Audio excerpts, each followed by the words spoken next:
Fala galera, para quem não me conhece, eu sou o PV e vamos dar continuidade aqui na melhor revisão de química do YouTube, tá? Na aula anterior, né, a gente viu esses assuntos aqui e nessa de agora eu pretendo gravar até chegar em equilíbrio químico, tá? Esses outros aqui vão ficar para uma parte 3. Lembrando, ó, não vou ler os enunciados da questão em voz alta, tá? Tanto para ganhar tempo quanto para vocês interagirem mais com a aula, que é o quê? Você pausar o vídeo para poder ler a questão, tá? Então, só nesse ato de ficar pausando e despausando para poder ler, você fica mais engajado, você fica mais atento, beleza? Primeira questão aqui, ó, uma questãozinha de estequiometria, tá? Normalmente essas questões são de médio para difícil, mas vou ensinar aqui um passo a passo que, ó, fica facinho de resolver, tá? Então, a gente tem aqui o pessoal procurando ouro, às vezes acha que pegou ouro e não era, era ouro de tolo, mas esse ouro de tolo ele não é inútil. Porque você pode pegar a pirita que tem ali e transformar em ácido sulfúrico e vender, tá? Então, o que é que a galera faz? Pega a pirita, faz uma série de reações e transforma ela em ácido sulfúrico. E a questão pergunta pra gente o seguinte: qual que é a massa de ácido sulfúrico produzida a partir de 2 quilogramas de pirita, tá? Então, questãozinha clássica, te deu a massa de uma coisa e pergunta a massa da outra coisa. A gente pode simplesmente aplicar esse meu passo a passo aqui, tá? Então, o primeiro passo de todos é descontar a pureza, se houver, né? Então, existe pureza sim. Ele diz que a pureza é de 90%.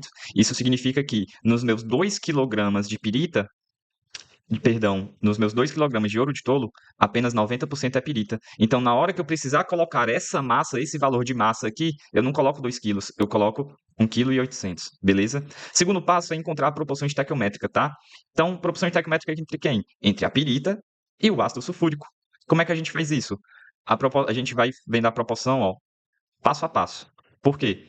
A pirita não é transformada no ácido sulfúrico diretamente. Ela primeiro se transforma em SO2, esse SO2 se transforma em SO3 e o SO3, enfim, se transforma no ácido sulfúrico, tá? Então aqui temos que 4 mols de pirita formam 8 mols de SO2, ou seja, a proporção é 4 para 8. 4 para 8 é a mesma coisa que 1 para 2. Uma pirita fazem 2 mols do SO2. Se eu pegar esses 2 mols do SO2 e observar aqui, 2 mols do SO2 vão formar 2 mols do SO3. Só que se eu pegar aqui 2 mols do SO3, quantos mols de H2SO4 eu vou conseguir fazer? Se 1 mol do SO3 faz 1 mol do H2SO4, se eu tiver 2 mols do SO3, eu também vou conseguir fazer 2 mols do H2SO4, do ácido sulfúrico. Então, a partir de 1 mol da pirita, que virou 2 mols de SO2, que virou 2 mols de SO3, eu consigo fazer 2 mols de H2SO4. A proporção entre eles dois é 1 para 2. Uma outra coisa que você poderia pensar também é o seguinte: a pirita ela tem 2 átomos de enxofre e o ácido sulfúrico só tem um. Então, na hora que a pirita ela vai ser partida, digamos assim, e ela libera esses 2 átomos de enxofre, cada um deles vai fazer uma molécula de ácido sulfúrico, né? Então aqui, ó, FeS2, formando aqui, ó, H2SO4. Então aqui tem 2 S e aqui tem somente um S. Então dá para pegar um desse cara aqui e fazer 2 ácidos sulfúricos. Mas assim, o método mais seguro, tá, para encontrar essa proporção estequiométrica é fazendo isso aqui que eu fiz, tá? Olhando linha a linha, tá? Só para garantir, tá certo? Porque às vezes esse S poderia estar vindo de outro canto e se eu não prestasse atenção nisso, né, poderia errar. Lembrando que o nome disso aqui é proporção estequiométrica, por quê? Porque esses numerozinhos aqui que estão na frente das substâncias são os coeficientes estequiométricos, tá?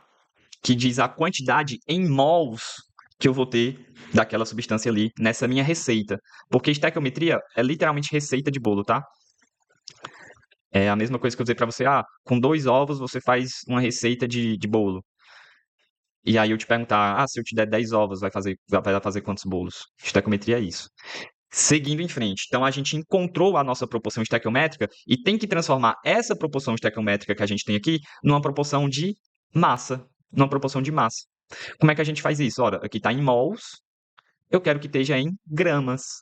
Como é que eu transformo de mol para grama? Eu multiplico pela massa molar. Então, qual é o nosso terceiro passo? O nosso terceiro passo é simplesmente pegar o número que está aqui e multiplicar pela massa molar daquela substância. A mesma coisa desse lado aqui, eu pego esse número que está aqui e multiplico pela massa molar dessa substância aqui. Pegando 1 multiplicando pelo 120 vai dar 120, pegando 2 multiplicando pelo 98 vai dar 196. Então, da mesma forma que 1 mol de pirita fazem 2 mols de ácido sulfúrico, eu posso dizer que 120 gramas de pirita fazem 196 mols de ácido sulfúrico. Show? Só que a questão não quer saber sobre isso. Esse é o passo 3, tá? Já acabou, é só isso. E agora qual é o quarto passo? Completar uma regra de 3 com os dados do comando. Então, o comando passou aqui para a gente esses 2 quilos, que a gente viu que, na verdade, é 1,8 kg, e a gente completa a nossa regra de 3. 120 gramas da pirita está para 196 gramas do ácido sulfúrico. Assim como 1,8 kg da pirita vai estar para uma quantidade X de quilograma de ácido sulfúrico. Então, a gente tem aqui, ó, essa continha. Multiplicando aqui em cruz, a gente encontra isso daqui, tá? E aí, esse é o quarto passo. E aí tem o quinto passo, precisa do quinto passo? Precisa, ele diz aqui ó, que a reação tem um rendimento global de 90%. Então vamos lá, pega tudo isso daqui e multiplica por 90%, que na forma decimal é 0,9, né? E agora a gente só precisa resolver isso daqui, tá? Na química é muito útil a gente fazer aproximações. Então aqui ó, eu posso muito bem aproximar esse 196 para 200. E aí eu tenho 200 sobre 120, que é a mesma coisa que 20 sobre 12. Só que o 20 é 4 vezes 5 e o 12 é 4 vezes 3. Então, é a mesma coisa que eu ter aqui, 5 sobre 3, tá? Cálculozinho mental é importante, ajuda muito. Agora a gente só tem que resolver isso daqui, né? 0,9 dividido por 3 é 0,3. 0,3 vezes 5 é 1,5. E se você multiplicar 1,8 vezes 1,5, vai dar aproximadamente 2,7. Não é a resposta exata, mas é a resposta aproximada. Ah, mas aí eu marco 2,6 ou eu marco 2,9? Bom, na hora que eu aproximei esse valor aqui de 196 para 200, eu joguei o meu valor para cima. Então, se eu aumentei esse número, se eu joguei o meu valor para cima, agora na hora de corrigir essa aproximação, eu tenho que jogar para baixo. Então, assim a gente marca o item C. E eu acabei de observar o xizinho aqui no slide e eu estava tampando a tela de vocês, né? Mas eu acho que não tampei nada muito importante. Mas eu vou sair da frente agora. Acho que deu para ver, né? Espero. Para esse lado aqui, será que é melhor? Bom, então, item C, vamos embora. Aprenderam estequiometria? Vamos agora aprender titulação, tá? Titulação, pessoal, é o seguinte. É uma técnica para você descobrir a concentração de alguma coisa. Se está muito concentrado, se está pouco concentrado, se está aguado, né? E aí, como que a gente faz isso? A gente, para descobrir a concentração de uma coisa que a gente não conhece, a gente precisa de outra coisa que a concentração a gente conhece. A gente bota as duas para reagir, faz os cálculos e aí descobre quanto que tinha ali daquela substância, né? Naquele meu volume, né? De líquido. Então, bom, a gente tem aqui esse contexto, né? Espero que já tenham pausado para poder responder. E vamos lá. A questão fala no ácido tartárico do vinho, que eu quero saber quanto é que tem. Então, eu não sei a concentração do ácido tartárico. Para isso, eu utilizei uma solução de NaOH. E aí vem dois conceitos importantes, que é o conceito de titulado e o conceito de titulante. Titulado é aquele que a gente não conhece e titulante é aquele que a gente conhece, tá? Primeiro passo de toda a questão de titulação é anotar os dados bem direitinho, bem separadinho. Então, de um lado, a gente tem os dados do ácido tartárico, que eu vou escrever só ácido daqui para frente. E do outro lado, eu vou ter os dados da minha base, tá? Da minha solução, da minha base. Normalmente, essas questões de titulação envolvem uma reação de neutralização entre ácidos e bases, tá? Normalmente. Nem sempre, mas na maioria das vezes é. E a gente precisa tomar cuidado muito importante. Pera, já eu falo do cuidado. Vamos anotar os dados. Vamos com calma, vamos anotar os dados. Qual é o primeiro dado que ele fala pra gente, ó? Que eu utilizei uma alíquota de 25 ml do vinho. Então, qual que é o volume da minha substância que tem o ácido? 25 ml, certo? E aí, como a gente trabalha com ácidos e bases, tá? E tal, a gente tem que pensar o seguinte, pô, quanto desse ácido aqui que vai conseguir neutralizar essa base? E vice-versa. Como que eu vou saber a proporção estequiométrica? No caso da questão aqui, ele já deu a reação balanceada para a gente. Ó, a gente pode observar que o que é que acontece com esse ácido que ele consegue neutralizar 2 mols da base? Basta 1 mol do ácido para 2 mols da base, tendo uma proporção de 1 para 2, na verdade, né? Eu anotei aqui 1 para 1, mas é 1 para 2. Vou pausar rapidinho e ajustar o slide. Pronto, voltei. Está ajustado agora. Bom, a proporção entre o ácido E a solução aqui com a base é de 1 para 2. E é muito fácil também enxergar isso, galera que manja já da inorgânica ou da química orgânica, né, ó.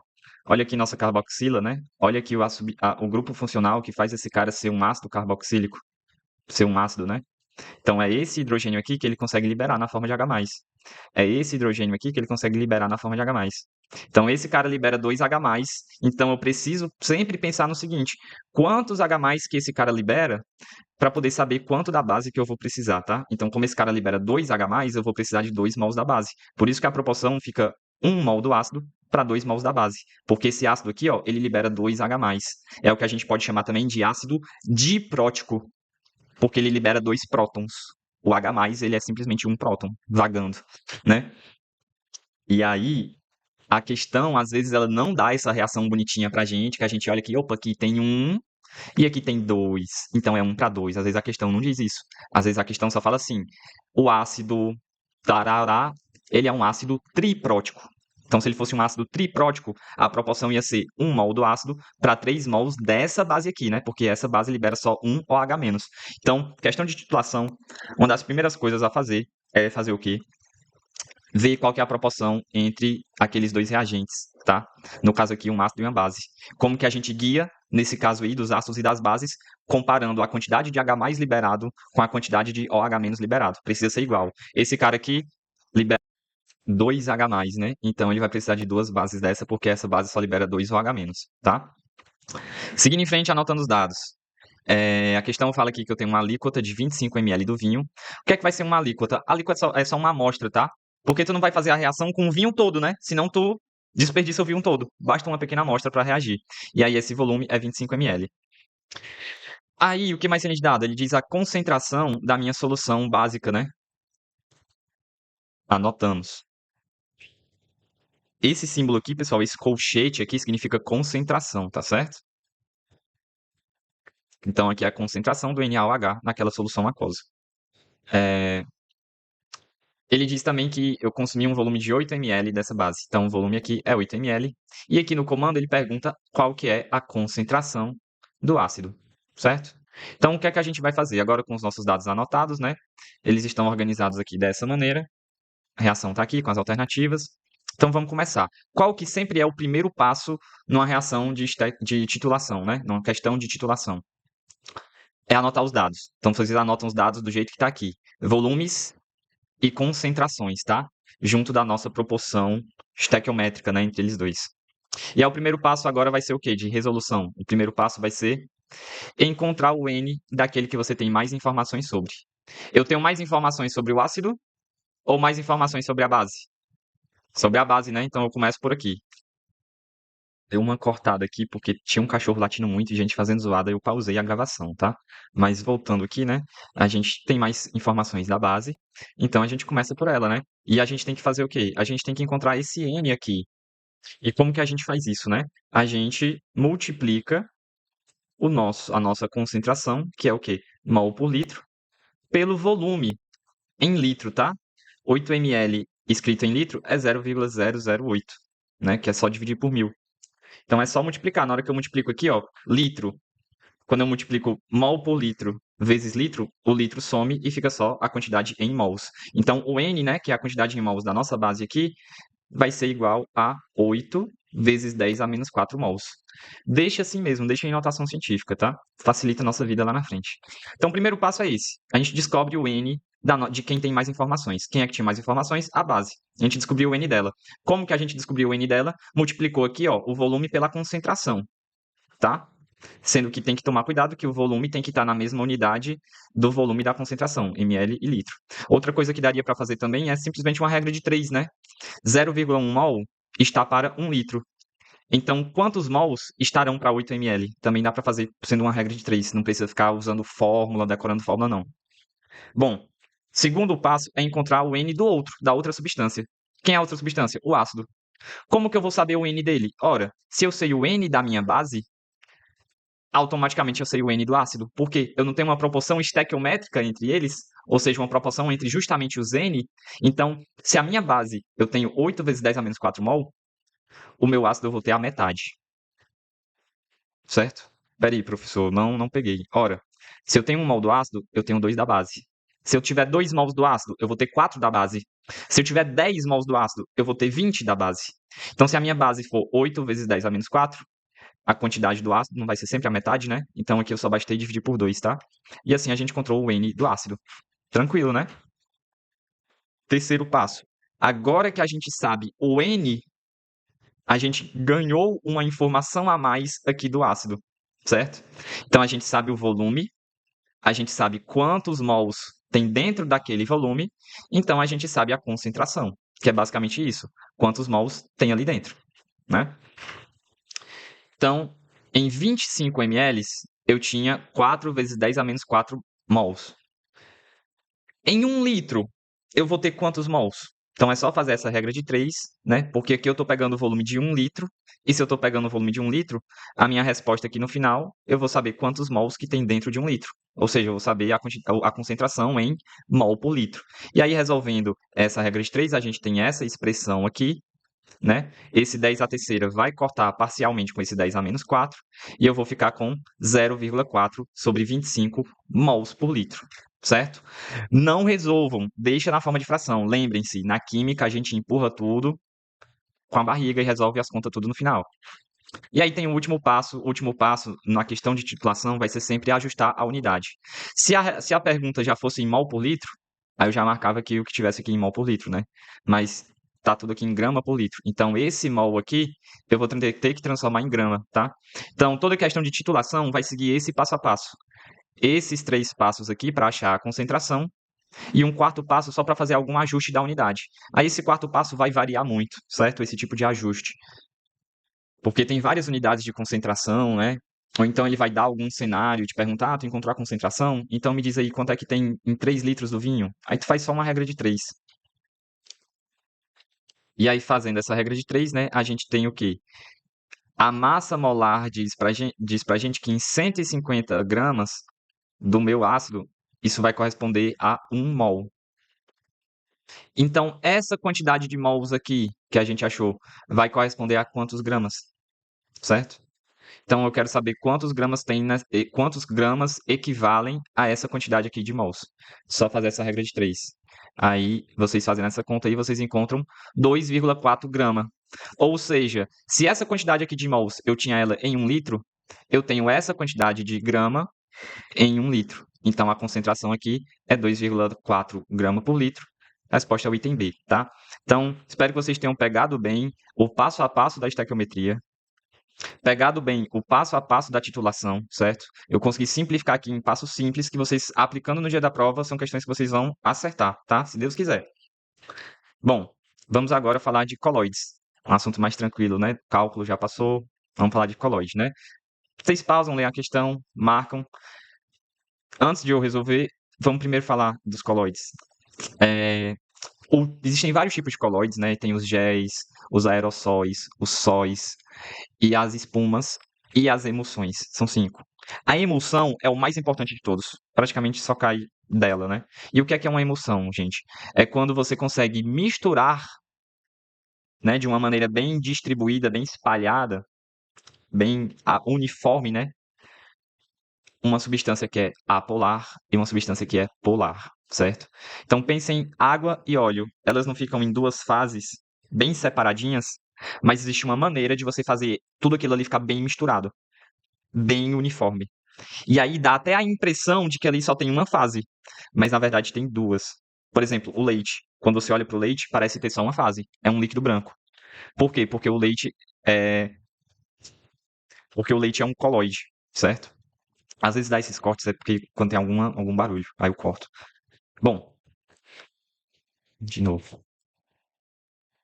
Bom, o leite é um colóide porque ele tem tanto água quanto ele tem gordura, na verdade, não tem gordura no leite. Então ele tem uma coisa polar e uma coisa apolar. E aí, por que não fica em 2 fases? Porque eu tenho ali algum emulsificante, certo, galera? Bom, qual é a função do emulsificante? É unir esses 2 mundos aí que parecem bem opostos, que são opostos, então ele vai lá e faz um meio termo, né? Faz uma diplomacia, né? E para fazer isso, ele tem uma estrutura específica. Mas antes de ver essa estrutura, vamos só ver alguns sinônimos para essa substância, né, que é esse diplomata que junta esses dois opostos, né? Pode ser chamado de emulsificante, também pode ser chamado de tensoativo e também de surfactante. Eles vão receber esses nomes porque eles vão afetar a tensão superficial da água, certo? Explico já melhor. Vamos ver aqui a estrutura deles. Ó, aqui, pessoal, é o sabão, tá certo? É a molécula do sabão, que não posso chamar de molécula, né? Porque molécula só tem ligação covalente.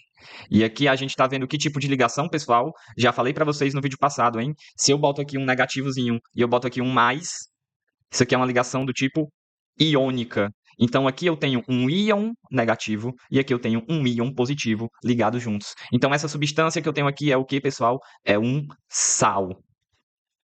Isso tudo aqui é um sal. Porém, ele também tem uma parte que é da química orgânica, né? Ele não é só da química inorgânica. Então, o que a gente tem aqui é um sal orgânico, ok? Quando a gente pega esse cara e joga ele na água, ele se separa, né? Essa ligação iônica se separa, ele vai dissociar e a gente vai ficar com esse cara aqui. E esse cara aqui, ele tem uma parte que ela é polar. Por que é polar? Tá vendo esse sinal de negativo? Ele ficou com um elétron a mais, então ele é polar. E ele vai ter uma longa cadeia carbônica que vai ser apolar. Então, esse é o segredo dele, pessoal. Esse é o segredo dele. Ele vai ter uma parte dele que vai interagir com coisas apolares, semelhante, dissolve semelhante, e vai ter uma parte dele que vai interagir com coisas polares, certo? Então, é isso, aquela história. Tu vai lá lavar tua mão, tá com gordura. A água não vai puxar a gordura. Precisa do nosso emulsificante para fazer o quê?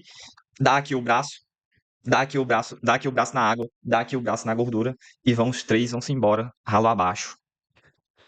Aqui é uma representação, ó, a cabecinha polar e um rabinho apolar, certo? E aí aqui alguns exemplos, né, de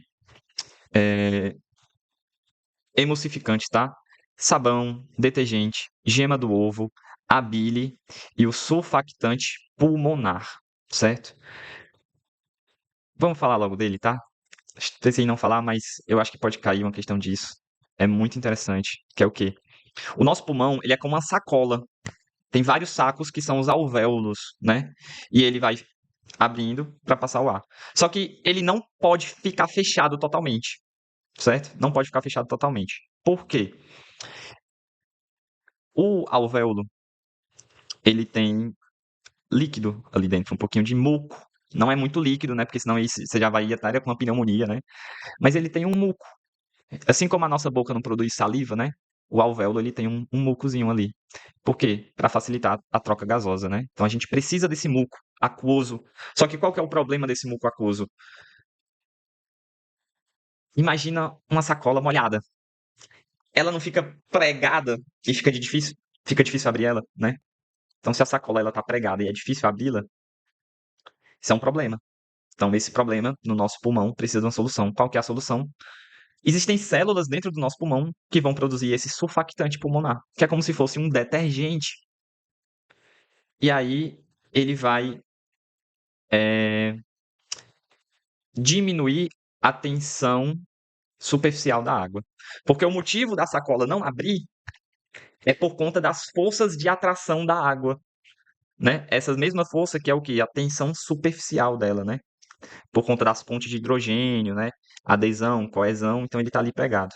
Só que o que é que acontece? No momento que eu coloco o detergente ali, a parte polar do detergente interage com a água, mas vai ter todo esse rabão aqui, apolar, desengonçado, que vai estar atrapalhando. As moléculas de água querem ficar abraçadas, mas imagina um negócio desengonçado no meio delas, enfraquecendo essas forças de atração. Então tá aí o nosso surfactante pulmonar. É por isso que ele recebe o nome de tensoativo, porque ele diminui a tensão superficial da água.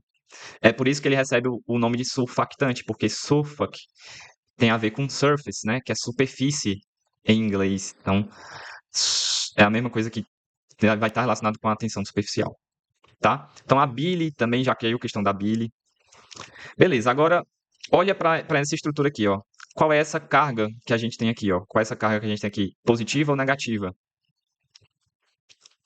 Negativa. Então, esse cara aqui, esse meu tensoativo, ele é um tensoativo aniônico. porque essa carga é negativa. Mas podem existir, tem alguns que são catiônicos, certo? E aí, voltando aqui para a nossa questão, né? A gente tem essa substância aqui, ó. Repare que é bem parecida, né? A gente tem aqui uma parte polar e uma parte apolar, né? No nosso dodecilbenzenosulfato de sódio, tá? Então, na hora que a gente joga ele na água, o sódio vai embora e a gente fica com esse cara aqui. E esse cara tem uma parte polar e uma parte apolar. Qual que é a parte polar dele? É o grupo sulfato. Qual que é a parte apolar dele? É o dodecilbenzeno. E qual é a alternativa que fala disso? É a alternativa B, que diz que a porção sulfonato é hidrofílica, ou seja, ela é polar, enquanto que a porção do dodecilbenzeno é lipofílica, ou seja, é apolar, tá? Seguimos? Pausa, lê e responde. E aí, pessoal, a bile, ela age como o quê? O ácido biliar. O que é que aqui parece com a ação do ácido biliar? O ácido biliar, ele não é um exemplo de emulsificante, de tensoativo, de surfactante, assim como o detergente, assim como a gema do ovo, né? E aqui eu queria trazer só algumas estruturas, tá? Aqui é uma micela. Se você for olhar lá no leite, vai ter algo parecido com isso daqui, que é o quê? É o que permite essa distribuição homogênea da minha emulsão. A microgotículas de gordura que você mal consegue ver ao olho nu, você consegue ver, mas vai estar bem disperso, bem espalhado, você não vê ela individualmente, né? Mas você percebe que tem ali alguma coisa, né? Alguma turbidez. O leite, ele não é transparente. Bom, e ao redor da gordura, ela está meio que protegida da água. Por quem? Pelo nosso tensoativo. A cauda apolar do tensoativo, que é essa partezinha verde, ó, essas tripinhas, interagem com a gordura. Então é apolar, interage com a apolar. E essa parte aqui, que é polar, interage com a água, tá? Então aqui é uma interação entre dois apolares. Aqui é uma interação entre um íon. Lembram que é um íon aqui, ó, íon e a água, tá? Então aqui é uma interação, aqui fora é uma interação do tipo íon-dipolo. E aqui dentro é dipolo induzido, dipolo induzido. Aqui, ó, um desenhozinho como que essas cobrinhas, né, ó, se comportam na água. A parte da bolinha fica toda na superfície. É por isso que ele quebra a tensão superficial, né? E o rabinho aqui para fora. Então ele quebra a tensão superficial, se espalha na superfície. Então eles agem como detergentes. Propriedades coligativas, tá, pessoal? Vou falar a teoria e depois eu respondo. Nós temos 4 propriedades coligativas: a tonoscopia, a ebulioscopia, a crioscopia e a osmoscopia. A primeira relaciona-se à pressão de vapor. O que é que vai ser uma propriedade coligativa, tá, pessoal? É alguma propriedade de alguma solução que vai se alterar quando você adiciona um soluto a ela. Por exemplo, quando eu boto sal na água, a pressão de vapor dela diminui, certo? O que é pressão de vapor? Normalmente não é essa propriedade que cai, tá? Mas a pressão de vapor está associada à volatilidade de uma substância. Porque eu não sei se vocês sabem, mas a água não precisa estar a 100 graus Celsius para virar vapor, não. Porque se fosse assim, como é que tu ia secar a tua roupa depois de lavar? Não é verdade? Então, de pouquinho em pouquinho, ela vai evaporando, tá? E aí, essa pressão de vapor vai estar associada, né, à velocidade que a evaporação acontece, certo? Bom, e de que maneira, né, que se associa? Quanto maior a pressão de vapor, mais ele evapora rápido. Então, quando tu diminui a tonoscopia, ele vai evaporar mais devagar, certo? Do mesmo jeito a ebulioscopia. Se ele vai entrar em ebulição com mais dificuldade, certo? Então, se ele vai entrar em ebulição com mais dificuldade, tu tem que aumentar a tua temperatura para aquele negócio esquentar mais. Exemplo clássico disso aqui, tu tá cozinhando a água do macarrão. Cozinhando a água não, tu tá esquentando a água do macarrão, né? E aí você joga bastante sal pro macarrão ficar gostoso. Se tu for olhar ali a temperatura, não vai estar em 100 graus Celsius, vai estar um pouquinho a mais. Não é nada muito significativo, mas vai estar um pouquinho a mais que 100 graus Celsius. Que é a crioscopia, né? Quando tu coloca o sal na água, para a água poder virar gelo, ela precisa assumir uma estrutura cristalina bem organizada. E aí, Tanto é que o volume dela vai aumentando ali naquela faixa entre 0 grau e 4 graus Celsius, né? O volume dela aumenta porque ela vai se organizando, formando essa estrutura. Só que se o sal tá ali no meio, se eu tenho vários íons ali no meio, ele vai atrapalhar, ele vai estar se ficando ali no meio, vai ficar um negócio desengonçado. Elas vão fazendo os cristalzinhos dela e o sal tá ali no meio atrapalhando. Então, se ele está atrapalhando a solidificação, se ele está atrapalhando a fusão da água, para que aquela fusão aconteça, precisa estar mais frio. E aí diminui o meu ponto de fusão, tá? E aí a osmoscopia é o aumento da pressão osmótica, né? Para falar de pressão osmótica, tem que falar de osmose. Opa, vamos primeiro responder a questão. Então, aqui, ó, vocês que já leram, já responderam. Isso aqui se trata do que, pessoal? O sal grosso, né? No gelo, faz com que a bebida esfrie mais rápido. Por que, que a bebida vai esfriar mais rápido? Ou esfriar mais, né?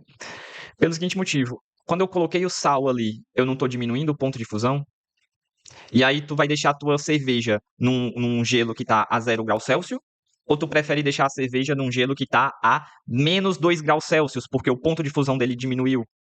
Então é a cerveja que vai estar lá no gelo com sal, o canto vai estar uma temperatura mais baixa, tá? Então ela tanto esfria mais rápido quanto ela vai chegar numa temperatura mais baixa. Mas também o gelo derrete mais rápido e rápido vai ficar aquela água, né? Bom, então a resposta ao item é diminuição da temperatura de fusão do líquido, que é a propriedade coligativa chamada de crioscopia. Crio, né? De gelo, associado a gelo, né? Gelado. E aí, vamos falar de osmose, tá? Osmose, galera, muita gente às vezes se embanana, tá? Mas a osmose é sempre um fluxo de solvente. Solvente é o líquido que se move. O sal não se move na osmose. Então a gente tem aqui, ó, duas imagens, o antes e o depois. Aqui no antes, eu tenho esse recipiente com líquidos na mesma altura. Esse aqui tá mais concentrado, ó, tá cheio de sal, cheio de sal. E aqui não, aqui tem pouco sal, ou seja, tá menos concentrado. E aí, a natureza ela sempre busca um equilíbrio, tá? E qual é o equilíbrio que ela busca aqui? Um equilíbrio de concentração. Para ambos ficarem com a mesma concentração, olha como aqui a concentração tá bem igualzinha, ó. As bolinhas desse lado iguais às bolinhas desse lado. Tipo, essa aqui tá muito apertada e essa aqui tá com muito espaço. Agora não tem ninguém apertado demais ou com espaço demais, tá tudo equilibrado. Apesar do nível tá diferente, né? Aqui tá mais alto, aqui tá mais baixo. Mas é porque a pressão osmótica faz com que aconteça esse fluxo do solvente, tá? Então parece que tá desequilibrado aqui, ó, os níveis, mas é porque é a concentração deles que tá equilibrada, tá? E assim como a osmose, eu posso ter a osmose reversa, que é que eu pego essa situação desigual, essa galera tudo apertada aqui, e eu deixo essa situação mais desigual ainda. Mais desigual ainda. Olha como agora eles estão muito mais apertados. Peguei todo mundo que estava aqui e deixei bem apertadinho aqui. Crueldade, né, gente? E agora, olha, a galera que estava de boa ficou mais de boa ainda, pra você ver, né? Então aqui, ó, você está tirando de quem tem pouco espaço e dando para quem já tem muito. É a osmose reversa. Esse processo aqui da osmose é um processo espontâneo. Acontece naturalmente. Deixa acontecer naturalmente. Acabei de perceber que a minha cabeça estava na frente. Vou sair da frente para vocês verem. Estão vendo aí, né? Ó, a osmose reversa. O espaço está pouco de um lado e do outro lado tem muito espaço. Para que isso aconteça, pessoal, eu preciso de uma pressão mecânica. Porque a pressão osmótica é da esquerda para a direita, né? Aqui, ó. Pressão osmótica aqui é da esquerda para a direita. E eu preciso vencer essa pressão osmótica, empurrando aqui, ó, da direita para a esquerda. Mas eu tô toda a vida eu tô esquecendo de olhar para esse X. Eu tô com medo de alguma coisa lá atrás eu não ter saído da frente e ter esquecido. Mas vamos continuar aqui, né? Então, essa questão aqui, ó, que fala da região desértica. Quem não pausou ainda, pausa aí e responde agora. Tá bem óbvio, né? Acho que precisa nem pausar. Tu tira a água da água salgada, que está concentrada, e joga para a água limpa, para a água que não está concentrada. Ou seja, tu está aumentando ainda mais essa diferença de concentrações. Então é osmose reversa, ó. Eu posso pegar uma água que tem muito sal e tirar a água daquela água com sal ali, deixando ela mais concentrada ainda. Pô, é a osmose reversa aí. Então ela é utilizada nesse contexto aqui, né, dessa questão, dessalinização da água do mar. A água do mar já é concentrada, tu vai lá e deixa ela mais concentrada ainda. Como é que você faz isso? Aplicando uma pressão mecânica e fazendo essa água atravessar um filtro, uma membrana semi-permeável. Por que que ela é semi-permeável? Porque ela deixa o líquido passar, mas não deixa o sal passar. Falar de termoquímica agora, né? Então, só revisando aqui, ó. Do ponto de vista da termoquímica, né, a gente tem reações endotérmicas e reações exotérmicas, tá? Isso aqui é baseado na variação de entalpia. Eu quero que vocês pensem na entalpia como energia, tá? É como se fosse a energia interna ali daquelas moléculas, né? E aí, eu tenho sempre um antes e um depois numa reação química. Então, eu começo com os reagentes e termino com produtos. Começo com reagentes e termino com produtos. Então, os meus reagentes têm uma determinada energia, assim como os meus produtos também têm uma determinada energia. Às vezes, a energia do reagente é menor do que a energia do produto lá no final. E às vezes a energia do reagente aqui, ó, ela é maior do que a energia do produto lá no final. Então eu tenho variações de energia diferente, variações de entalpia diferente. E a letra que a gente usa para isso aqui é o ΔH, tá certo? Então na reação endotérmica, o que foi que aconteceu? Eu tenho uma energia final maior do que a minha energia inicial. Ou seja, a minha seta é para cima. Essa energia subiu. Se essa energia subiu, se o final é maior do que o inicial, eu vou ter um ΔH positivo. Para essa energia subir, ela precisou ser absorvida de algum canto e acumulada dentro ali daquele sistema. Então, se ela está absorvendo a energia do sistema, a gente diz que ela é uma reação endotérmica, porque ela puxa a energia de fora e bota dentro dela. Endo, certo? Então, ela chupou a energia que estava ao redor. ΔH positivo, certo? Por quê? Porque o final é maior do que o inicial. Então, energia absorvida é uma reação endotérmica. Reação endotérmica sempre tem ΔH positivo. Reação exotérmica, olha só, a seta agora é para baixo. A energia estava aqui em cima e ela caiu. A energia estava aqui em cima e ela caiu. Quando ela cai, o resultado final é menor do que o inicial, ou seja, tu perdeu. O teu ΔH é negativo. Então, a tua energia, tu não absorveu energia e ficou mais energizado. Tu pegou a tua energia e jogou para fora, jogou para o meio, certo? E aí sua energia ela é liberada, ΔH negativo. Se ela é liberada para fora, a gente chama ela de exotérmica. Então, endotérmica, ΔH positivo. Exotérmica, ΔH negativo. Endo é positivo. Exo é negativo. Para vocês memorizarem bem, porque às vezes tem gente que mistura, lembrem sempre da fogueira. A fogueira ela é exotérmica. Por quê? Tu chega perto da fogueira, ao redor dela ficou o quê? Ficou quente. O meio ficou quente por conta da fogueira, porque ela está liberando a energia para o meio. Então tu não usa a fogueira para se esquentar. Então a exotérmica deixa o meio quente. A endotérmica deixa o meio frio, tá? Aí vamos para essa que susto. Vamos para essa questão aqui, né? Só pausar aqui rápido. A galera, voltei, vamos ver aqui como que cai, né, na prática. A maioria das questões, né, o modelo principal são as questões que envolvem lei de Hess. Não vou resolver primeiro, eu vou primeiro explicar, tá? Então, imagine que eu tenho um sistema A, ou então algumas substâncias, né, A, e eu quero transformá-las em C. Então, A são reagentes e eu quero transformar no produto C. E para isso aconteceu uma reação química representada por essa seta. E essa reação química ela vai ter um ΔH, uma variação de entalpia, porque A tinha uma energia X e C agora tem outra energia, tá? Então eu posso transformar A em C utilizando essa reação que tem uma variação de entalpia 1, ΔH 1. Porém, eu também posso ter esse caminho aqui, ó. Eu posso transformar A em C de outro jeito. Eu posso pegar o A, transformo no B, e o B eu transformo no C. Então, aqui por cima, em vez de ter uma reação só, uma seta só, eu tenho duas reações acontecendo. A primeira reação vai ter um ΔH dela, e a segunda reação vai ter o ΔH dela. O que é que a lei de Hess vai dizer? Ela vai dizer o seguinte: tanto faz tu ir por baixo quanto tu ir por cima. Vai dar no mesmo, é a mesma coisa. Tu não saiu do canto e chegou no outro. É que nem eu, entrei em medicina com 24 anos, vou me formar com 30. E aí, não vou me formar junto com meus colegas do mesmo jeito? Não vou ser médico do mesmo jeito? Então, não importa aqui, ó. Esse caminho mais curto, o caminho mais longo, importa é o ΔH, tá? Então, vou ser médico do mesmo jeito. Então, espero que esse relato também sirva para vocês aí, ó, que tem gente preocupada com idade, não sei o quê, certo? Ó, o ΔH aqui é o mesmo, lei de Hess, tá? O que é que isso aqui significa matematicamente, a lei de Hess? O que é que a lei de Hess diz quando diz que tanto faz ir por baixo quanto você ir por cima, que dá no mesmo. É que um caminho é igual ao outro, ou seja, ΔH1 é igual a ΔH2 mais ΔH3, tá? Isso é a lei de Hess, certo? Resumidamente, lei de Hess é isso aqui, ó. Tu pausa e tu lê, tá? Tanto faz o caminho de baixo quanto o caminho de cima, que tenha vários passos. Pode ser 2 passos, 3 passos, 4 passos, 1000 passos. O importante é o começo e o fim. Afinal, o ΔH é simplesmente só leva em consideração duas coisas. O H final menos o H inicial. A energia final menos a energia inicial. Então o ΔH vai ser o mesmo. Tá? Então não tem diferença o ΔH1, o ΔH2 mais ΔH3. Poderia ser ΔH1000, que não ia fazer diferença. Vamos seguindo. Então a questão, ela quer isso da gente, tá? Vocês que pausem, leiam aí para resolver.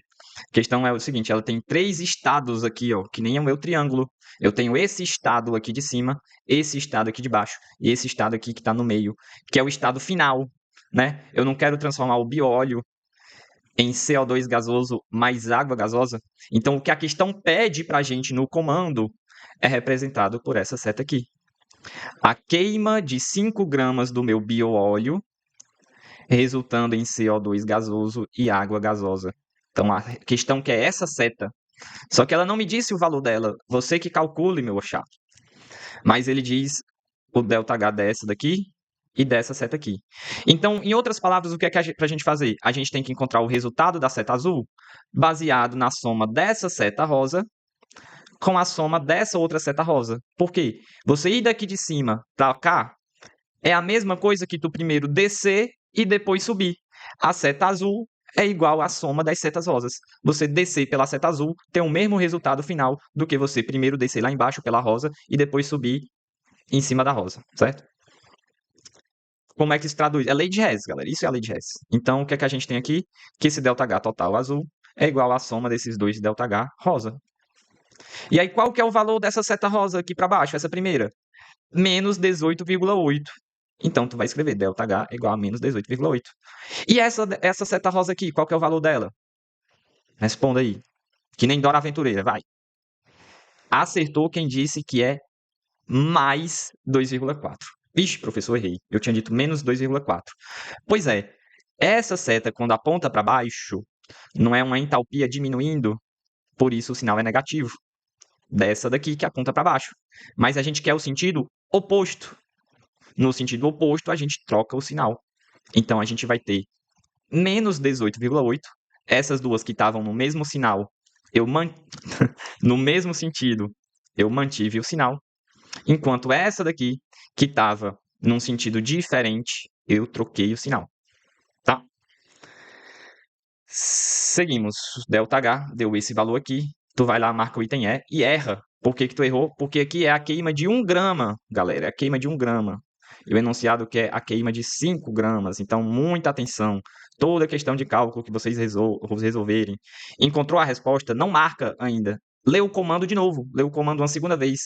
Para não cair nessas pegadinhas, tá? Não esquecer alguma coisa. Isso aqui é muito comum. Você sabe a questão, você sabe o conteúdo, resolve com confiança, resolve rápido.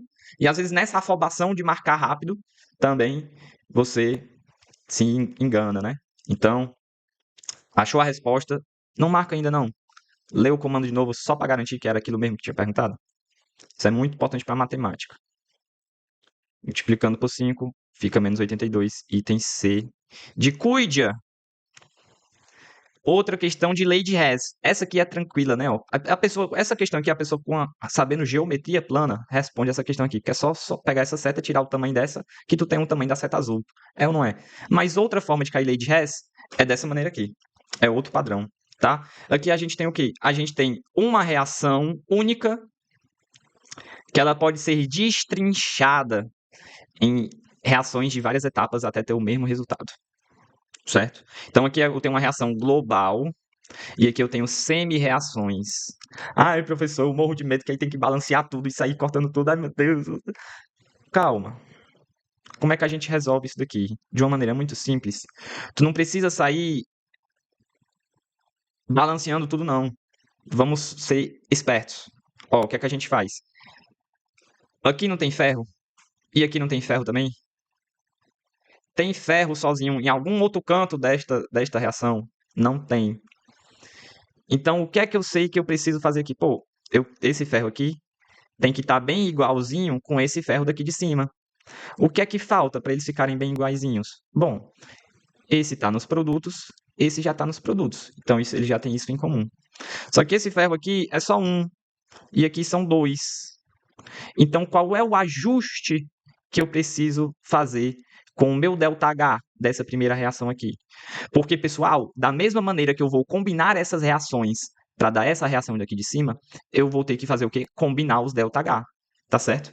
Então, se o objetivo é combinar os ΔH, eu não preciso balancear nada disso daqui. Eu olho a relação desse com esse e vejo qual é o ajuste que eu preciso fazer no ΔH. Então, para ajustar esse e ficar igualzinho a esse aqui de cima, eu preciso pegar esse cara e dividir por 2. Então, esse menos 25, eu vou ter que dividir por 2. Vamos ver o que a gente faz com as outras reações. Esse FeO, onde é que mais que ele aparece aqui? Nessa reação aqui de baixo. Qual é o ajuste que eu preciso fazer? Bom, o FeO aqui ele é um reagente e aqui ele também é um reagente. Porém, aqui eu só tenho 1 e aqui eu tenho 3. Então, esse meu ΔH eu vou ter que dividir por 3. Só que tem um problema. Aqui eu tenho CO2 em várias etapas. Então, eu não posso fazer a mesma coisa.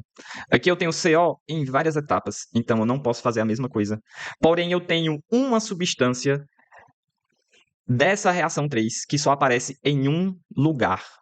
Em uma única outra reação. Que é o F3O4. Então, agora, o que eu preciso é o seguinte. Esse Fe3O4 tá aqui em cima? Não tá. Então, o que eu quero que aconteça? Eu quero que esse cara aqui se cancele com esse cara aqui, dessa reação do meio. O Fe3O4 da terceira reação, eu quero que ele se cancele com esse daqui de cima. E para eles se cancelarem, o que é que eu preciso fazer? Vou pausar aqui rápido. Voltei, galera. Então, eu quero que esse cara cancele com esse cara aqui. Então, o que é que eu preciso ajustar nessa terceira reação para eles se cancelarem? Essa terceira reação, ela precisa ser metade da segunda reação. Então, eu pego o que está aqui, que já está... esse cara aqui vai ter que ser o dobro desse cara. Vamos lá. Esse cara aqui de baixo tem que ser metade do que está aqui em cima. Certo? Então, eu tenho que pegar o que estava aqui em cima e dividir por 2. Só que a reação do meio eu não já dividi por 3? Então, esse cara que está aqui em cima, ele já não é mais 1. Ele não foi dividido por 3, então aqui em cima é 1/3. E o cara aqui de baixo, eu vou ter que ajustar ele para virar 1/3. Então, esse cara aqui que é 2, precisa virar 1/3. Como é que eu vou conseguir fazer isso? Qual é o ajuste que eu preciso fazer? Eu preciso dividir por 6. Tá? 2 dividido por 6 vai dar 1/3. E 1/3 é o que esse cara aqui tem para balancear tudo isso daqui. Tá? Outra maneira de ver é o seguinte, eu vou dividir por 2, afinal esse cara aqui está em dobro, né? Ó, esse aqui estava em dobro com o de cima, eu dividi por 2. Esse aqui estava em triplo com o de cima, eu dividi por 3. Esse aqui está em dobro com o de cima, então eu vou dividir por 2 ele. Só que o de cima não já foi dividido por 3, então o final aqui, ó, em relação à reação lá de cima, que é a nossa referência, ele vai ter que ser dividido por 6. Certo, galera? Então, tomem esse cuidado, tá? Tomem esse cuidado da quantidade. Sempre que você usa como referência uma reação intermediária, porque, ó, aqui deu certinho, porque as referências eram sempre com a reação principal, tá? Mas agora a minha referência é uma reação que eu já precisei modificar. É uma reação intermediária. Então, essa modificação aqui, ela é carregada também para a reação de baixo, tá? Porque eu não estou me espelhando na reação lá de cima global. Eu estou espelhando numa reação que foi modificada. Então, essa mesma modificação precisa aparecer aqui também, tá? Esse é o primeiro cuidado que a gente tem que ter nessa situação aqui, ó. Que é quando eu pego uma referência de algo que está aqui embaixo, junto com o povão, né? Aqui não é tudo povão e eu estou me espelhando no povão, certo? Então, eu tenho que fazer o mesmo desconto aqui que já foi feito na de cima. E o segundo cuidado é o seguinte, pô, se eu estou me espelhando numa reação aqui intermediária também, eu não quero que elas estejam do mesmo lado. Que esse não está no reagente, esse não está no reagente. Esse não está no produto, esse aqui não está no produto. No caso da vermelha, eu quero que eles estejam um no reagente, outro no produto, porque aí eles vão se cancelar. Eu preciso que eles se cancelem para que eles desapareçam daqui de cima. E eles vão se cancelar como? Um estando no reagente, outro estando no produto. Que aí, ó, nem influi nem contribui. É como se fosse tipo um catalisador, entendeu? Fez parte ali, mas do mesmo jeito que ele entrou, ele saiu, então não conta. Não precisa escrever. E agora, para encontrar o ΔH global, né, dessa reação aqui, o que é que eu vou precisar fazer? Basta eu somar esses ΔH que eu tenho aqui, feitos os devidos ajustes, né? Então, o primeiro ajuste era dividir esse por 2, fica menos 12,5. O outro ajuste era dividir isso daqui por 3, fica menos 12. E o outro ajuste era dividir esse aqui por 6, fica aproximadamente 8, né? Bom, e aí eu só preciso somar tudo isso aqui agora. Quando eu somo isso tudo aqui, dá aproximadamente menos 17, tá? Isso aqui vai dar menos 16,5, mais próximo menos 17, tá? Vamos seguindo. Agora vamos falar de cinética química, tá? Cinética, né? Lembra estudo do movimento, não é isso? Vai ter muito a ver. Cinética química vai estudar coisas que afetam a velocidade das reações. E quais são as 4 coisas que aumentam a velocidade de uma reação? É você ter uma maior temperatura, uma maior superfície de contato, também vai aumentar a velocidade. Uma maior concentração também aumenta a velocidade, porque se está muito concentrado, as reações vão acontecer adoidado. E a presença de um catalisador. Isso aqui é um dos pontos principais, tá? Cai muito. Quase tudo de cinética é falando sobre catalisadores, tá? E como é que o catalisador funciona? Para entender, a gente tem esse gráfico aqui, né? Que tem a reação química acontecendo e, e a gente tem aqui essas duas reações, né? Uma com catalisador, outra sem catalisador. E como essa entalpia, ela varia, certo? Então, vocês repararam lá naqueles gráficos, né, da entalpia ao longo da reação, sempre dá essa subidinha para depois cair, sempre. Independente se tu começa mais alto e termina mais baixo, ou se tu começa mais baixo e termina mais alto. Sempre dá uma subidinha e depois desce. Essa subida que precisa dar é a energia de ativação. Sem ela, a reação não vai acontecer. Não vai. Então, tu precisa atingir esse ponto. Inclusive, aqui em cima vai ter o que a gente chama de complexo ativado, é o momento que tem mais energia ali. E depois você desce e já vai ter na formação dos produtos. Só que quando você tem a presença de um catalisador, olha o que ele faz. Em vez de tu ter que subir lá em cima, basta tu subir só até aqui, ó, e tá tudo certo. Então, o que é que o catalisador faz? Ele diminui a energia de ativação. E outra informação muito importante sobre eles é que eles não são consumidos no processo. Então, ó, você pode ir usando aquele catalisador até umas horas, que ele não vai ser consumido no processo, tá?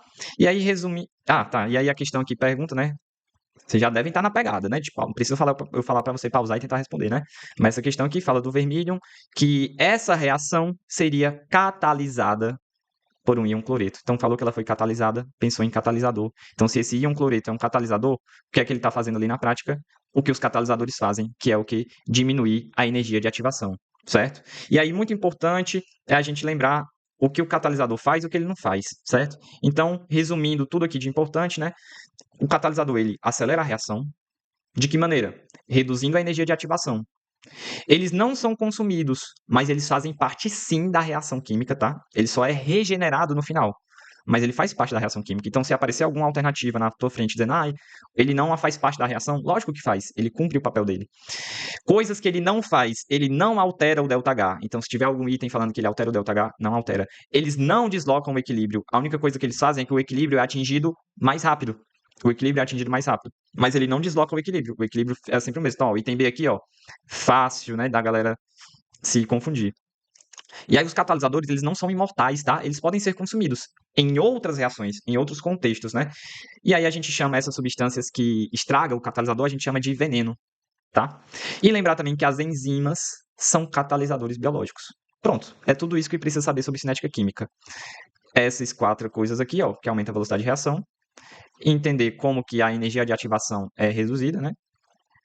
E essas informações aqui sobre os catalisadores. Bom, equilíbrio químico. Grande maioria das questões de equilíbrio químico, as mais importantes pelo menos, né, em termos de TRI, vão envolver o princípio de Le Chatelier. O que é o princípio de Le Chatelier? É isso aí que você está lendo na tela, tá? Então pausa aí, quiser ler. Mas do que se trata, né, na prática? Tudo que você perturbar um sistema, o sistema vai responder fazendo o oposto. Então, se é como se essa garrafa aqui fosse o sistema. Se eu empurrar ela para a direita, para a esquerda, não sei se o vídeo troca, ela caiu para o lado. Mas se o sistema quiser continuar em equilíbrio, o que é que ele precisa fazer? Se eu estou fazendo uma força para esse lado, o sistema tem que fazer uma força para o lado oposto, né? Então sempre é fazendo exatamente o oposto, literalmente o oposto. Então, quais são as perturbações que eu posso fazer num sistema em equilíbrio químico, tá? Lembrando só o seguinte, pessoal, não coloquei aqui o gráfico, mas o que é o equilíbrio, né? É quando as concentrações se tornam constantes entre reagentes e produtos, tá? Então, às vezes o reagente vira produto, às vezes o produto volta, vira reagente, é o que a gente chama de reação reversível, ela vai e volta, né? E aí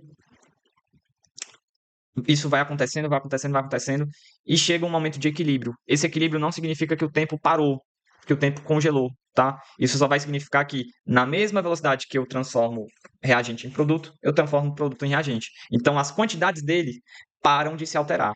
Isso também não significa dizer que eles estão numa concentração igual, em equilíbrio. Eles podem estar em concentrações diferentes. É até mais comum eles estarem em concentrações diferentes. Só que qual que é a pegada? Essa concentração, ó, vai flutuando um pouquinho ali, mas praticamente não muda. A concentração está constante. O produto com o valor dele, o reagente com o valor dele, tudo certo, tá? Então isso é o equilíbrio químico. As velocidades da reação direta, que é reagente virando produto, e indireta, que é produto virando reagente, vão se tornar iguais, tá? Então a velocidade indo se torna igual à velocidade voltando. Como a velocidade indo é a mesma velocidade voltando, as concentrações ficam iguais, tá? É a mesma coisa de se for ver assim, gente saindo de Limoeiro do Norte para morar em Fortaleza, gente saindo de Fortaleza para morar em Limoeiro do Norte. Se a mesma quantidade de pessoas vai e volta, vai e volta, vai e volta, as populações dessas duas cidades não vão mudar, vão ficar constantes, assim, se ninguém nascer e ninguém morrer, né? Naquele período. E aí, não significa dizer que as duas estão com a mesma população, mas as populações ficaram constantes. Simbora. Existem 3 formas da gente perturbar um equilíbrio químico, tá? A gente pode mexer com a concentração de alguma substância envolvida no equilíbrio, a gente pode mexer com a temperatura do sistema, ou a gente pode mexer com a pressão, tá? E de que maneira, né, que essas perturbações vão afetar o equilíbrio, né? Sempre que tu aumentar a concentração de alguma coisa, desloca o equilíbrio para o outro lado. Então, se eu aumento a concentração de alguém de um lado, desloca o equilíbrio para o outro lado. Da mesma maneira, se eu tirar alguma substância dali, vai deslocar para o lado que aquela substância está, certo? Para ela ser produzida. Aqui, numa aula mais calma, né, de equilíbrio químico, eu poderia demonstrar um pouco melhor e tal. Mas, por enquanto, só gravem, né, isso aqui. Porque realmente aqui é uma aula de revisão. Então, a explicação já foi. Mas aqui é mais a revisão de tipo informações rápidas que vão fazer a gente resolver as questões. Depois desse slide aqui tem uma questão de deslocamento do equilíbrio e eu vou falar um pouquinho por cima dessa parte aqui, tá? Mas não esperem que vai ser algo muito demorado, até porque não cabe. Temperatura, quando eu aumento... lembrando que a concentração, as questões, né, quando envolvem esse aspecto, costuma envolver pH, porque pH não é a concentração do H+, né, o meio ácido e tal. Bom, em relação à temperatura, eu posso aumentar a temperatura ou diminuir a temperatura. Esse sim dá para explicar com uma explicação mais rápida. Se eu aumento a temperatura, o sistema quer fazer o que com essa temperatura? Ele quer diminuir essa temperatura. Então, se eu deixo mais quente, o sistema quer deixar mais frio. E qual é a reação química, né, que deixa o meio mais frio? É uma reação endotérmica, porque ela chupa a energia para dentro dela. Quando ela chupa essa energia, o meio fica mais frio, fica com menos energia. Se eu diminuo a temperatura, aí eu vou deslocar o equilíbrio no sentido exotérmico, ou seja, eu vou estar liberando energia. Por quê? Se diminuir a temperatura, está frio. O sistema quer que fique quente. E a reação quente é a exotérmica. Lembrem da fogueira. A fogueira não libera energia exotérmica e a fogueira não deixa ali tudo quentinho, né? Tu vai lá, se esquenta. Então, quando eu mexo com a pressão, sempre vai ter que envolver uma reação que tenha algum gás, tá? E aí, como é que isso acontece? Se aumenta a pressão, os gases ficam mais apertados. Então, o equilíbrio quer deixar eles menos apertados. Então, o que é que ele tenta fazer? Ele tenta diminuir a quantidade de gás. Então, ele desloca o equilíbrio para o lado que tem menos gás. Porém, se eu diminuo a pressão, então, ó, dá para botar muito gás ali. Então, ele desloca o equilíbrio para o lado que tem mais gás, tá? Então, gravem isso aqui, né? Vai cair muito, assim, nas questões de equilíbrio, o padrão que mais cai é deslocamento do equilíbrio. Vamos ver aqui na prática como é que a gente resolve, né? Então, ó, bati o olho aqui, vi esse sinal aqui, ó, opa, reação reversível, é tanto indo quanto voltando. Já acende um negócio na minha cabeça pensando que pode ser uma questão de equilíbrio químico, tá? E aí, pausem aí, resolvam, né? Ele fala o seguinte, ó, considerando que o equilíbrio que ocorre na segunda etapa, a formação de carbonato será favorecida pelo. Então, toda questão de deslocamento do equilíbrio, ele vai no enunciado falar alguma situação, tipo, ou favorecer para a direita ou favorecer para a esquerda. No caso aqui, ó, onde é que eu tenho a formação do carbonato? É no sentido da esquerda para a direita, porque olha aqui o carbonato, ó, carbonato de cálcio, tá? O íon carbonato é o CO3 2-, certo? Bom, então, como que eu favoreço a formação desse íon? É deslocando formação desse carbonato, né? É deslocando o equilíbrio da esquerda para a direita. E aí todas as alternativas vão ser algum deslocamento, ou para a direita ou para a esquerda. E aí eu tenho que fazer o quê? Eu tenho que procurar aquela que bate com o que o comando pede, certo? Então vamos analisar item por item, ver se ele desloca para a direita ou para a esquerda, tá? Então vamos lá. Aumento da concentração de CO2 dissolvido. Se esse CO2 aqui, ele aumenta a concentração, o que é que o sistema quer fazer com essa concentração dele? Quer diminuir. Diminuir. Como que eu diminuo esse CO2? Eu boto ele para reagir e se transformar nesse lado de cá, no lado esquerdo. Então, se eu quero que esse cara se transforme no lado esquerdo, eu estou deslocando para a... Eita, pô. Vamos aqui de cima para baixo. Eu achei que eu tinha botado de baixo para cima, vamos de cima para baixo. Então, volta. Item B fala do aumento da pressão do ar no interior da caverna. Opa, quando aumenta a pressão, fica mais apertado para os gases, né? Então eu desloco para o lado que tem menos gás. Quando aumenta a pressão, desloca para o lado que tem menos gás. Aqui tem menos gás ou aqui tem mais gás? Aqui tem mais gás, então eu desloco para a esquerda, né? Então o item B se trata de um deslocamento para a esquerda. O item C, diminuição da concentração de bicarbonato do meio. O bicarbonato está aqui do lado esquerdo. Se ele diminui, o que é que o sistema quer fazer? Ele vai querer produzir mais. Se eu diminuo o bicarbonato, o sistema quer produzir mais bicarbonato. Qual é o sentido que produz bicarbonato? É quando eu pego esses caras da direita e transformo nos caras da esquerda. Então eu teria que deslocar o equilíbrio para a esquerda, certo? Então, diminuir a concentração do bicarbonato faria o sistema tentar repor esse bicarbonato, deslocando o equilíbrio para a esquerda. Quando eu diminuo a concentração, eu desloco para o mesmo lado. O bicarbonato não está na esquerda? Quando eu diminuo a concentração dele, eu estou deslocando para a esquerda, tá? E se eu aumentar a temperatura no interior da caverna? Bom, se eu aumento a temperatura, o sistema quer fazer o que com a temperatura? Diminuir. Então ele vai tentar deslocar em qual sentido? Ele vai tentar deslocar no sentido endotérmico. Endotérmico.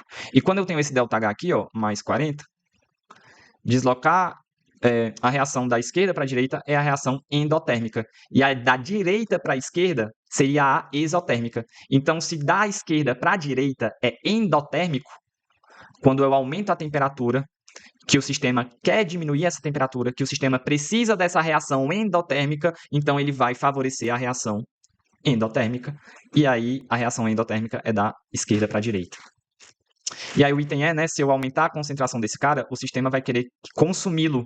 Como é que eu consumo esse cara? Como é que eu diminuo a quantidade dele? Transformo nesses dois aqui. Então eu desloco da direita, que está aqui, para a esquerda, tá? E o item A, né, por que eu não falei dele?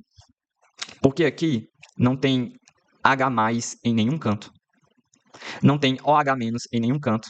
Então não fica tão claro para a gente qual que é o lado mais ácido, qual que é o lado mais básico. Porque o que é que acontece? O item A falou diminuição da concentração de íons OH-. O íon OH-, ele está relacionado às bases, à basicidade, à alcalinidade. Se eu diminuo a quantidade dele, é porque eu estou deixando o meio mais ácido. Se eu deixar o meio mais ácido, qual é a resposta do sistema?